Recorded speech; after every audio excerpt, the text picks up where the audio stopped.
La matinale d'Europe 1. Nico Saliagas. Il est 7h11, tout de suite l'édito éco de Nicolas Barré. Nicolas Barré, c'est le directeur de la rédaction des Échos. Il est avec nous tous les jours dans la matinale. On va parler de ce qui sera peut-être la plus grosse privatisation du monde en 2019, celle d'Aéroports de Paris. Mais comment faire, Nicolas, pour que cette entreprise stratégique ne tombe pas dans de mains étrangères ? Oui, alors Bruno Le Maire l'a dit hier à cette antenne, pas question qu'une puissance étrangère en profite pour en prendre le contrôle. Pour mémoire, Roissy-Charles de Gaulle, par exemple, c'est 70 millions de passagers par an.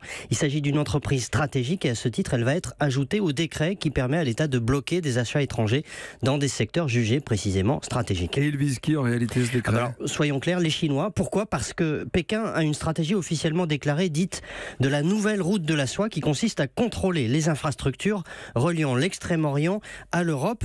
En chinois, cette stratégie se dit une ceinture et une route, c'est plus explicite. Pékin veut acheter des ports, des aéroports, des voies de chemin de fer pour irriguer les marchés européens avec ses exportations. Mais ils ont déjà commencé dans les pays de l'Est et en Grèce aussi. Exactement, ils sont très présents en Europe de l'Est, c'est la porte d'entrée du grand marché européen. Ils attaquent aussi par le sud, vous l'avez dit, ils ont acheté le port du Pirée en Grèce et le gouvernement nationaliste au pouvoir en Italie se montre paradoxalement très favorable aux investissements chinois. Voilà pourquoi, s'agissant d'Aéroports de Paris, eh bien, le gouvernement français tient à poser des limites, ce qui ne veut pas dire qu'un étranger européen, en revanche, ne pourrait pas en prendre le contrôle. Pour le coup, rien ne s'y opposerait. Nicolas Barré, c'est l'édito Éco tous les jours à 7h10 sur Europe 1.